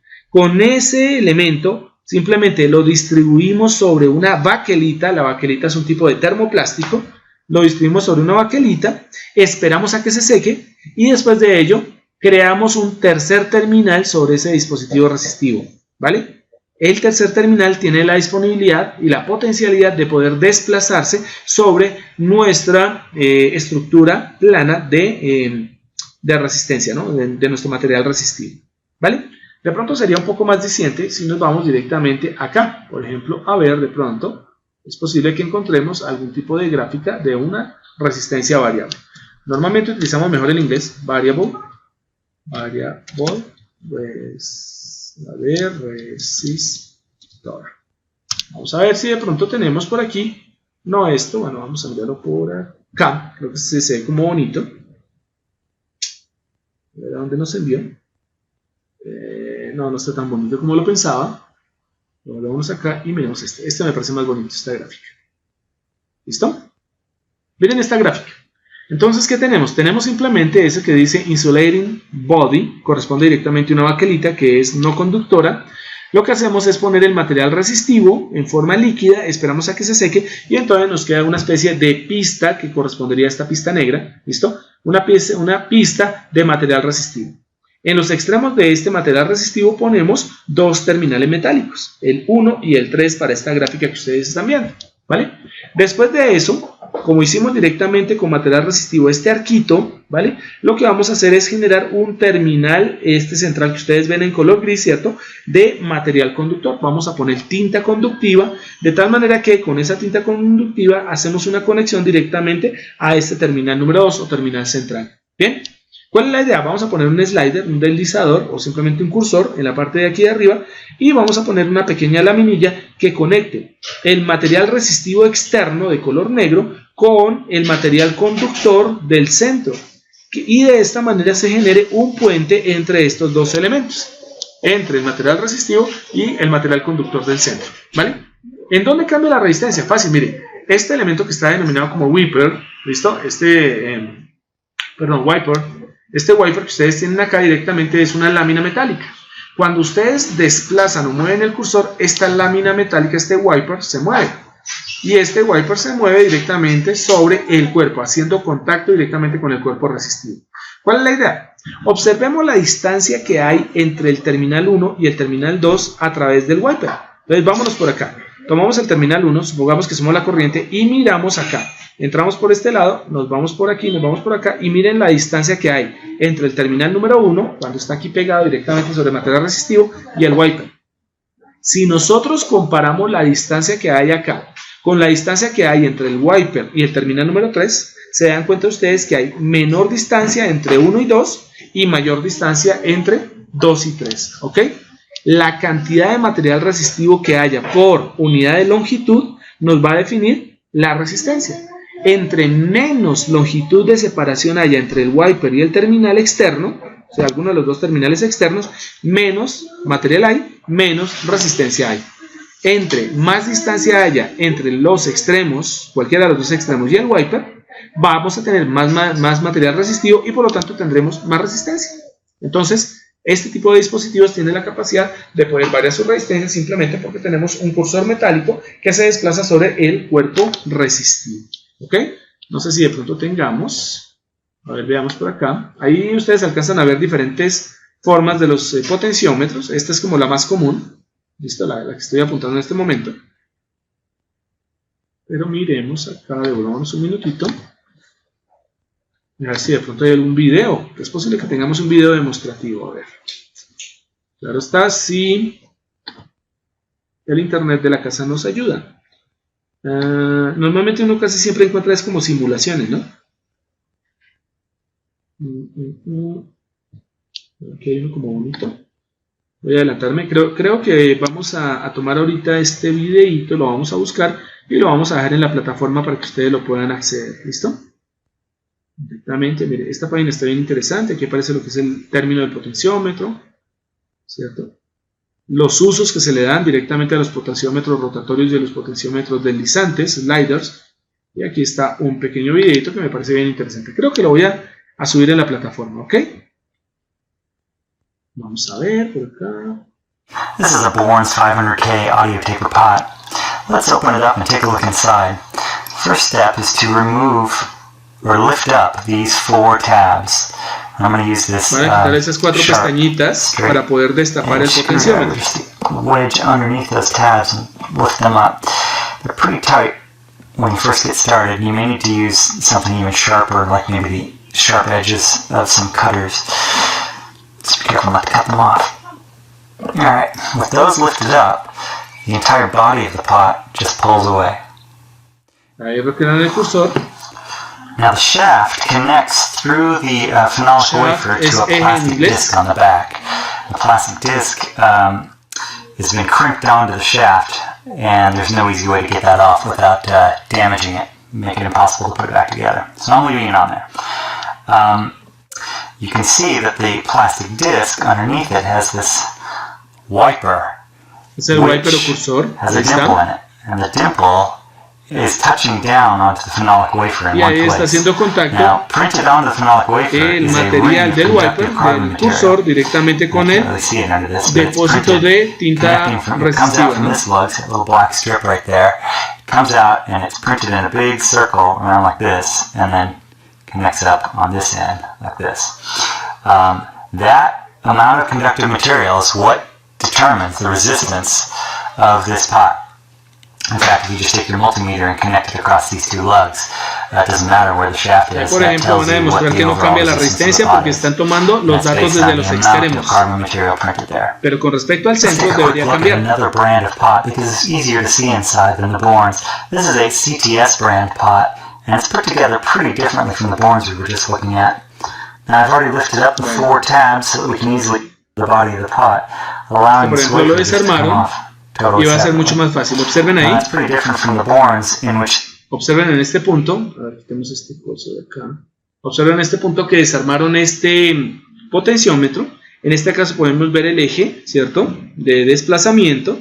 Y en el fondo podemos observar lo que sería nuestro elemento cursor, nuestro elemento como tal de contacto metálico. Entonces, dense cuenta ustedes que aquí tenemos 2 contactos donde estoy poniendo en este momento el cursor. Y por este lado, no se alcanzan a notar muy bien, pero también tengo 2 pequeños contactos. Estos contactos, todo esto es una lámina metálica y van a permitir hacer puente entre el material resistivo que corresponde a este negro que está depositado sobre nuestro cuerpo de baquelita, ¿cierto? Y miren el terminal central, que es este que está acá. Entonces, este terminal central es totalmente metálico, viene conectado directamente al terminal central y los extremos como tal del material resistivo vienen conectados pues directamente a estos 2 terminales extremos también, ¿no? Y estos están diseñados de tal manera que estos elementos van a hacer contacto y van a crear un puente entre el anillo central metálico y el semianillo, ¿cierto?, el semicírculo de material resistivo que está en el exterior. De tal manera que generando ese puente nosotros vamos a tener diferentes valores de resistencia. Y eso lo vamos a demostrar en una de las primeras prácticas que vamos a hacer, prácticas asíncronas directamente, de cómo podemos identificar el valor de resistencia y cómo podemos utilizar, por ejemplo, el potenciómetro como un sistema divisor de tensión o que controle la corriente, ¿vale? Bien. Eso era para ver solamente cómo era el cuento del potenciómetro por dentro. Ok. Miramos, lo pasé por este lado. Ya.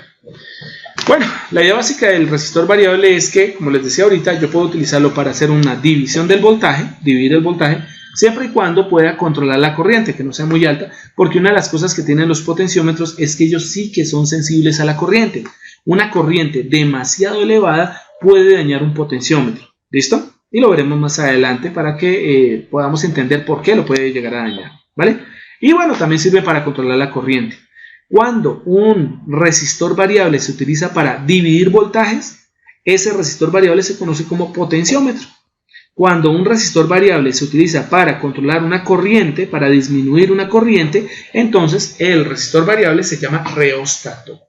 Ojo que esa es la diferencia del potenciómetro con el reóstato. Ambos son resistores variables, solo que el potenciómetro se utiliza para dividir voltaje, el reóstato para controlar corriente. El potenciómetro generalmente es hecho con un material conductor de carbón, o más bien resistivo de carbón, no conductor, resistivo de carbón, mientras que el reóstato es hecho en alambre. Esto es la diferencia básica entre los 2 elementos, ¿vale? Cuando yo tengo un potenciómetro, pues bueno, se expresa como potenciómetro cuando yo tengo los 3 terminales, como expresa la gráfica que ustedes observan ahí. Y de paso pueden observar como tal lo que sería el símbolo del potenciómetro. El símbolo del potenciómetro es simplemente un resistor con sus 3 piquitos, ¿cierto? Y un terminal externo, cursor, que toca a uno de los elementos, de uno de los picos de la resistencia. Ahí están los 3 terminales, ¿ok? Bien. Cuando yo tengo los 3 terminales en un circuito que están despegados, el 1, el 2 del 3, ¿cierto? Si ellos no están unidos entre sí, entonces tengo una configuración de tipo potenciométrica o simplemente mi resistor variable es un potenciómetro. Si yo tengo en una gráfica, como es el caso del reóstato de la segunda gráfica que ustedes observan ahí, el segundo símbolo, yo identifico un reóstato simplemente ¿por qué? Porque el tercer terminal no lo tengo. En su lugar, lo que yo tengo que son 2 terminales, que serían los extremos de las resistencias, y una flecha atravesando el cuerpo de la resistencia, indicando que es un sistema de control de corriente. Eso significa que solo tiene 2 terminales. Y el caso 3 es cómo nosotros podemos tomar un potenciómetro normal de 3 terminales y convertirlo en un reóstato, simplemente haciendo un pequeño puente metálico, un puente con un cable, ¿cierto?, entre uno de los terminales de los extremos y el cursor. Y con eso obtendría, con un potenciómetro, un reóstato. ¿Ven? Listo, en la parte de abajo pueden observar ustedes, empezando de izquierda a derecha, el que está a la izquierda se conoce como el potenciómetro rotacional, potenciómetro angular, porque necesitamos mover el eje de forma angular para poder obtener una variación de la resistencia entre los terminales extremos y el terminal central o de cursor, ¿no? El segundo que ustedes observan ahí es un potenciómetro de tipo deslizante, de tal manera que el movimiento pues será rectilíneo, ¿no? Los que ven ustedes de color azul en los tres casos corresponden a un tipo de potenciómetro o tipo de resistor variable conocido como trimmer. Para el caso de los que son cuadraditos, se utilizan esos trimmer para poder hacer el ajuste, ¿cierto? Un ajuste bastante fino, bastante delicado, ¿cierto? Un ajuste bastante preciso de la corriente y o el voltaje. Bien, en la parte derecha se alcanza a ver una imagen en donde vemos un trimmer destapado, un trimmer por dentro. ¿Qué es un trimmer? Miren muchachos, señoritas, el trimmer es un potenciómetro común y corriente, solo que le agregan un sistema de piñón y un tornillo sin fin, de tal manera que el tornillo sin fin se adiciona al piñón para hacer lo siguiente, y es que nosotros hagamos que el potenciómetro se desplace lentamente, ¿cierto?, a través de ese tornillo sin fin. Entonces, esto nos permite que, como nosotros tenemos, por cada vez que damos la vuelta al tornillo sin fin, tenemos un desplazamiento muy pequeñito en mi cursor, vamos a tener que la resistencia se va a ajustar bastante precisa. Y son potenciómetros o son resistores variables de ajuste, ¿vale? Pero ellos utilizan un mecanismo de tornillo sin fin unido directamente a un piñón, ¿no?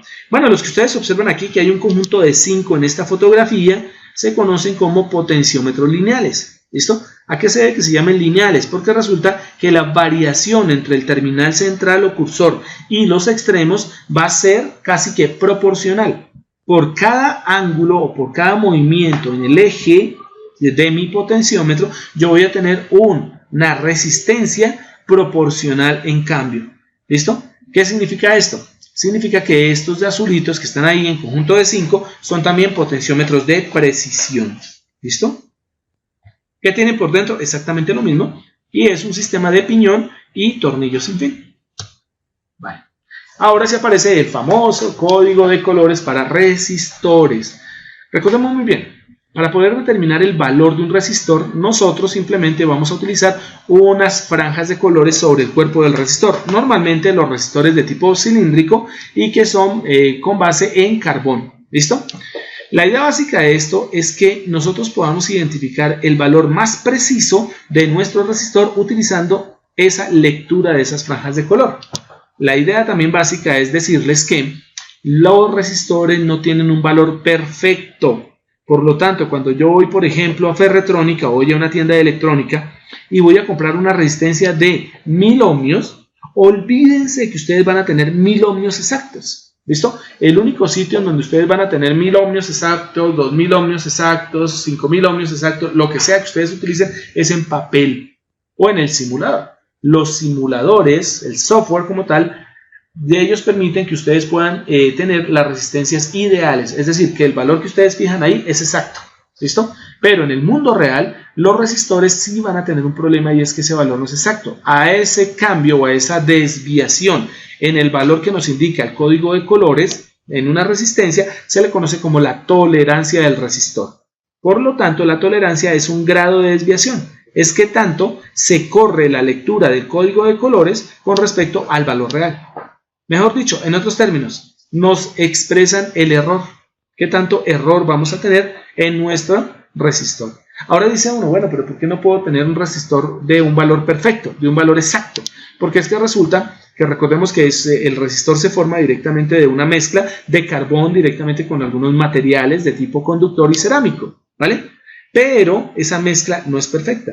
Es posible que parte del resistor pueda tener una buena cantidad de un material conductor, como es posible que la otra parte, la otra mitad, por ejemplo, del resistor, no tenga la suficiente cantidad de elementos. O sea, aquí tenemos directamente el hecho de que no tenemos una mezcla homogénea que nos garantice que la resistencia siempre sea igual. Por eso, si ustedes van a medir una resistencia o ustedes compran un paquete de resistencias, por ejemplo, de 10 ohmios y hacen una medida de esas resistencias, se van a dar cuenta que ninguna cae en 10 ohmios exactos. Hay algunas que tendrán 9.8, habrán otras que tendrán 9.5, habrán otras que tendrán 9.99, habrán otras que tendrán 10.1, habrán otras que tendrán 10.7. Vamos a tener valores corridos, valores de error, ¿ok? Y lo que vemos ahí, no podemos llegar a tener tolerancias, es decir, corrimientos con respecto al valor que indica el código de colores de entre el 5 y el 10%. Y ese error o esa tolerancia nos la va a entregar una franja de color que se va a ubicar estratégicamente en el cuerpo de nuestro resistor.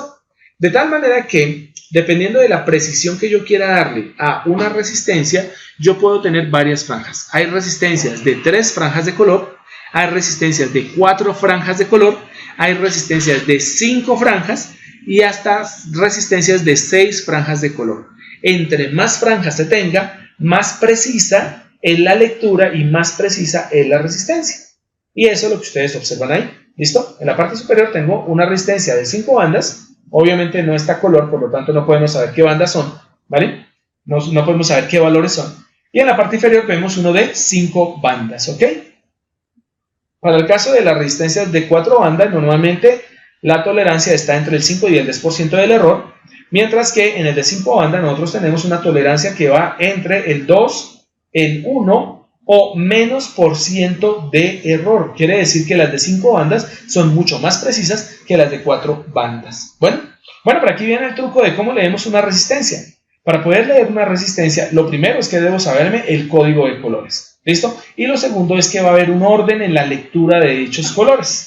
De tal manera que lo que nosotros debemos observar es que normalmente, si ustedes observan estas dos gráficas, así no tengan color, dense cuenta que hay una de las franjas que está más pegada al borde que las otras. Si ustedes observan, para el caso de las dos resistencias, asumimos que la franja que más se ubica está a la izquierda, el que más cercano está al borde es la de la izquierda. Miren que al lado derecho las franjas están muy alejadas con respecto al terminal de la derecha. Entonces, a partir de la primera franja, la que está más pegada a uno de los bordes, es que nosotros realizamos la lectura, ¿vale? ¿Qué es lo que vamos a hacer? Cada código o cada color posee un número. Simplemente vamos a reemplazar el número en este orden. Lo primero, para la primera franja que ustedes lean en su resistencia, esa franja corresponderá a un número entre 0 y 9, ¿vale? Normalmente el 0 no se incluye porque nunca se empieza un resistor con 0. Entonces normalmente iría desde 1 a 9. La segunda franja corresponde también al dígito que por tabla le corresponde a dicho color en la segunda posición o segunda franja. Entonces simplemente vamos a poner el dígito que nos aparece ahí. La tercera franja, en el caso de las resistencias de 4 colores, de 4 bandas, ¿cierto? La tercera franja corresponde a algo que se conoce como el multiplicador. ¿Y qué es el multiplicador? Es, como lo dice ahí la gráfica, el número de ceros que ustedes deben agregar después de la segunda banda. ¿Listo? Por lo tanto, tenemos primera banda, un dígito, segunda banda, otro dígito, tercera banda, número de ceros que tengo que agregar. ¿Listo? Y por último, pues la cuarta banda corresponde al porcentaje de tolerancia, que según las tablas nos va a decir que pueden encontrarse entre banda de no color, es decir, que no hay una tercera banda, una cuarta banda, banda de color dorado o banda de color plateado. Dependiendo de qué color sea, si es dorado o plateado, vamos a tener o el 5 o el 10% de error. ¿Listo? Para el caso del código de colores para resistores de 5 bandas, pues entonces, en ese orden de ideas, vamos a tener que la primera banda corresponde a un dígito, la segunda banda a otro dígito, la tercera banda a otro dígito, ya tendríamos 3 dígitos, la cuarta banda correspondería al multiplicador, que es el número de ceros que se deben agregar después de la tercera banda, y la cuarta banda corresponde al porcentaje de tolerancia o porcentaje de error que nosotros tenemos, ¿vale? Y aparece la famosa tabla del código de colores. Normalmente a uno se la regalan cuando uno va a comprar elementos electrónicos y se enteran que uno es estudiante. Entonces le dicen, mire, aquí le tengo la tablita del código de colores, ¿ok? Hay muchas formas de identificar, esos colores, pero digamos que todas cumplen con lo que tenemos acá. Vamos a leer hasta la cuarta banda. No vamos a leer la quinta banda porque esto es para unas resistencias que se conocen como resistencias de precisión. Entonces vamos a suponer que tenemos un código de colores para 4 bandas. Bien, observen los colores que podemos tener. Podemos tener negro, café, rojo, naranja, amarillo, verde, azul, violeta, ¿sí? Violeta o algunos le dicen fucsia, ¿ok? Gris, blanco. ¿Ok? Miren que hasta ahí, tanto para la banda 1 como para la banda 2, cada color, desde el negro hasta el blanco, significa una cifra.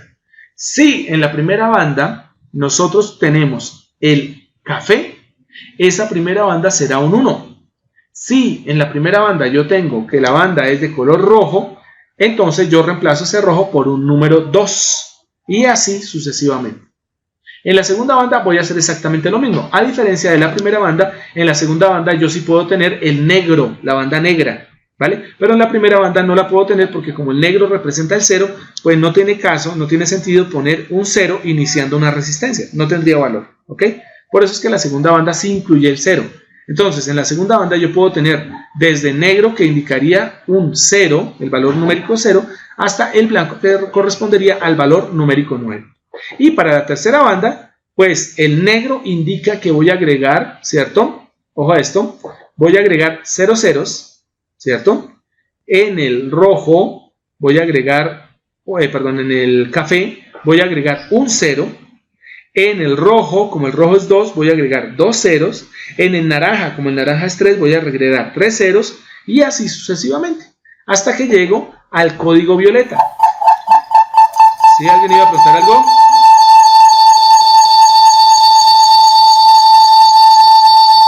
Por favor, pueden cerrar el micrófono. Gracias. Quedó un zumbidito horrible. Les decía que la tercera banda puede llegar a ser hasta violeta. ¿Por qué? Porque el violeta, que corresponde al número 7, en la tercera banda correspondería a 7 ceros. Y 7 ceros corresponde a 10 millones. Por lo tanto, ya representar resistencias por encima de la banda violeta indicaría sistemas que son más aislantes que conductores, más aislantes que resistivos y por lo tanto no son comerciables y de por sí no se utilizan mucho en el mundo de la electricidad ni de la electrónica. Por eso, y de por sí es bastante raro encontrar resistencias en donde la tercera banda llega hasta el violeta. Realmente es muy, muy difícil. ¿Vale? Para el caso de la cuarta banda, cuando se presenta una cuarta banda, nosotros tenemos solo 3 colores característicos. Que la cuarta banda sea dorada, que la cuarta banda sea plateada, o que la cuarta banda no exista. Si la cuarta banda corresponde al dorado, entonces deben calcular un 5% de error. ¿Listo? Si la cuarta banda corresponde al plata o al plateado, deben calcular un 10% del error. ¿Vale? Si no hay color, es decir, si solo tengo 3 bandas, entonces la cuarta banda inexistente, la cuarta banda transparente o de no color, va a identificar una resistencia con un 20% de error. Imagínense, 20% de error es bastante error. Estar desviado 20% por encima o por debajo es mucho, mucho error. ¿Vale? Por eso muy rara vez se encuentran resistencias de 3 bandas. ¿Vale? Bueno, pero es posible también que podamos tener tanto el color dorado como el color plateado en la tercera banda. Si nosotros llegamos a tener en la banda 3, que es la banda multiplicadora, el color dorado, lo que ustedes tienen que hacer es tomar los 2 primeros dígitos que le hayan dado las 2 primeras bandas y multiplicarlos por 0.1. Si en la tercera banda, en la multiplicadora, ustedes tienen el color plateado, van a tomar los 2 números de las 2 primeras bandas y los van a multiplicar por 0.01. Que es lo mismo que decir, para el caso dorado van a dividir por 10, para el caso plateado van a dividir por 100. Y ya. De esa manera ustedes pueden encontrar el valor de la resistencia. ¿Ok? Entonces, bien, aquí vamos directamente a nuestro famoso tablero y nos vamos a otra página. ¿Listo? Vamos a ver si está funcionando esta cosa. Ok, parece que sí. Creo que el problema es con un plástico que le tengo por acá. Bien, entonces vamos a ver lo siguiente. Supongamos que nosotros tenemos el siguiente resistor. Vamos a pintarlo de esta manera. Vamos a tener aquí el cuerpo de nuestro resistor. ¿Vale? Aquí tenemos el terminal 1, aquí tenemos nuestro terminalito, y aquí tenemos el otro terminal. ¿Listo? Y vamos a suponer que tenemos las siguientes franjas. Entonces, supongamos que yo tengo acá la franja roja. Supongamos que después de eso yo tengo, por ejemplo, la franja verde. Y supongamos que tengo una franja amarilla. La franja amarilla. ¿Listo? Y supongamos que la otra franja que se encuentra por aquí, vamos a ponerla de alguna forma rara, vamos a ponerla así, vamos a suponer que la otra franja que está acá, a ver, tenemos este minuto, y pongámosla un poquito más delgada. Supongamos que la franjita que va aquí, en este punto, esta franja es dorada. Vamos a suponer que es dorada. ¿Listo? Entonces miremos qué tenemos. Tenemos en la primera banda el rojo. Tenemos en la primera banda el rojo. Y si nos vamos por tabla, pues el rojo corresponde al número 2. La segunda banda es de color verde. Y el verde, según la tabla, corresponde al número 5. Tranquilos que con el tiempo, y tranquilas que con el tiempo, ustedes se van a grabar ese código de colores. ¿Ok? Se los digo acá para no estar cambiando entre pantallas. Y el color amarillo, que está acá, este es el amarillo, corresponde al número 4. ¿Listo? Entonces, ¿cómo voy a leer mi resistor con las primeras 3 franjas? Simplemente voy a tomar la primera y la segunda franja, es decir, esta y esta, la voy a tomar como su nombre lo indica, como sus valores lo indican. Por lo tanto, la resistencia acá será de 2 para la primera franja, 5 para la segunda franja. Y recordemos que la tercera franja, que es amarilla, para este caso, nos dice el número de ceros que tengo que poner. Y para nuestro caso me dice ponga 4 ceros. Por lo tanto, voy a hacerle caso y voy a poner 1, 2, 3 y 4 ceros. Una vez que termine ahí, esta resistencia se da en ohms o en ohmios. ¿Listo? Si ustedes observan bien, el resistor es de 250.000 ohmios y ese es su valor final. ¿Vale? Ojo, ese será su valor ideal desde el punto de vista de que nosotros podemos utilizar ese valor para nuestros cálculos, pero en el mundo real lo más seguro es que de pronto no exista ese valor de 250.000 exacto, sino que esté por encima o por debajo de ese valor un rango de error. ¿Quién nos lo define? Nos lo define el color dorado. ¿Ok? Entonces, bien, basados en eso, tengo una resistencia de 250.000 ohmios, pero como es una resistencia tan extremadamente grande, pues a veces lo que uno hace directamente es recortarla. Entonces, si yo tomo y anulo estos 3 últimos ceros, los reemplazo directamente por el término 1000 como múltiplo. Recordemos que 1000 como múltiplo se dice kilo. Kilo corresponde a 1000. Por lo tanto, yo puedo reemplazar estos 3 ceros que tengo acá directamente por el prefijo kilo, que corresponde a 1 por 10 a la 3, que es 1000. Entonces, basados en eso, reemplazando estos 3 últimos ceros, yo podría volver a escribir mi resistor con el siguiente valor. Entonces tendría que me sobró el 250, reemplazo los 3 últimos ceros que corresponden a 1000, ¿cierto? Por el K y dejo la unidad ohmio. Por lo tanto, 250.000 ohmios corresponden directamente a 250 kilo ohmios expresados en forma de unidades múltiples o unidades múltiplos. ¿Listo? 250 kilo ohmios es el valor de nuestro resistor. Bueno, pero ¿cuál sería el valor real? Pues la franja dorada nos está diciendo que el valor real debe estar entre un rango mínimo y un rango máximo calculable directamente por ese color dorado. Entonces vamos a tomar nuestra tolerancia, esta que está acá, la vamos a sacar por acá, y por tabla, en la cuarta posición, el dorado indica la tolerancia y nos decía que es de un 5%. ¿Listo? El dorado es 5%, el plateado es 10% en la cuarta franja. Por lo tanto, como ya tenemos cuál es el valor de la tolerancia del 5%, vamos a calcular el valor máximo y el valor mínimo de esta resistencia. Por lo tanto, como la resistencia que tenemos acá es de 250.000 ohmios, yo puedo llegar y calcular el 5% de 250.000. Entonces, 250.000 lo voy a multiplicar directamente por el 5%. 5% de 5 sobre 100, eso significa por 0,05. ¿Listo? Y aquí obtengo el valor. Entonces, a ver, que se me perdió mi calculadora. Tenemos 250.000. Ojo, porque miren que yo utilicé no el término en kiloohmios, sino en ohmios. ¿Por qué? Pues para poder tener mayor precisión, ¿no? Lo trabajé todo en ohmios, no en kiloohmios. 250.000 por 0.05 nos termina dando 12.500. Ese es el 5% de 250.000, es 12.500. ¿Listo? Esto significa que el valor máximo de la resistencia y el valor mínimo de la resistencia los puedo calcular. Entonces, la resistencia mínima será igual a la resistencia normal que tenemos, ¿cierto? Que sería de 250.000, ¿listo? Y a esto le restamos 12.500, que es el 5%. Y tendremos la resistencia máxima. ¿Y cuál es la resistencia máxima? Pues va a ser igual a 250.000, que es el valor que nos indica las tres primeras franjas, y le sumamos 12.500 ohms. ¿Listo? Por lo tanto, la resistencia mínima va a ser igual a 250.000 menos 12.500, que corresponde a 237.500. 237.500 ohmios, que sería lo mismo que decir que la resistencia mínima termina siendo igual a 237,5 kilo ohmios, expresado en kilo ohmios, ¿no?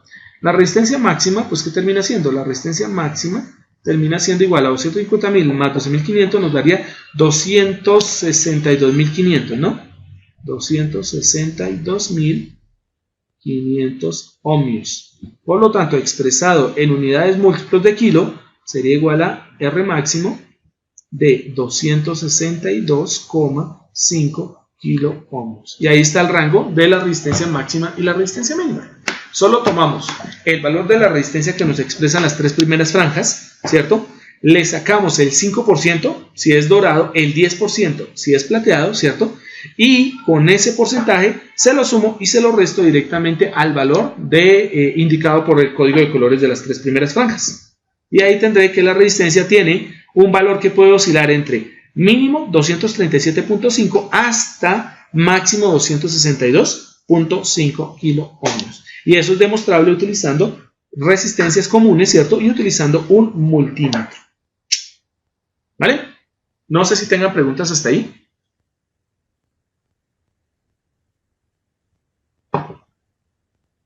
Esto es sencillo. ¿Señor? ¿Dijo algo? Qué pena, no le escuché. Hola, hola. No, profe, no, gracias. Ah, ok, vale. Bueno, hay unas cosas que van a tener que mecanizar y eso se mecaniza con el tiempo. Yo entré igual que ustedes cuando entré a electrónica y obviamente la tabla de colores me la grabé después de cierto tiempo. Entonces, una de las cosas que van a tener que mecanizar con el tiempo es el orden de nuestros códigos de colores, de nuestros colores, ¿no? De tal manera que ustedes ya se acuerden que en orden ascendente va a ser negro, café, rojo, naranja, amarillo, verde, azul, azul, violeta, gris, blanco. ¿Listo? El dorado, el plateado y el no color. Y después que ustedes se acuerden directamente de cómo es la combinación, es decir, primera franja una cifra, segunda franja una cifra, tercera franja el número de ceros que le tengo que agregar, cuarta franja la tolerancia que tengo que calcular, ¿ok? Pero con el tiempo ustedes ya van a tomar un resistor y lo van a leer casi de inmediato. Por ejemplo, yo inmediatamente me digo, tengo un resistor café, negro, naranja, yo ya sé que es de 10 kilo ohmios. Ah, ¿por qué 10 kilo ohmios? Café, 1, negro, 0, ya llevaría un 10. Y naranja es 3, entonces 10 más 3 ceros me da 10.000. 10.000 ohmios es lo mismo que tener 10 kilo ohmios. Vamos a llegar hasta ese punto en donde ustedes ya van a mecanizar muchísimo este código y les va a quedar muy fácil leerlo, ¿ok? Y pues bueno, más adelante vamos a ver si es cierto que existen esos rangos máximos y mínimos. Si es cierto que tengo un resistor, por ejemplo, a ver, café, negro, rojo.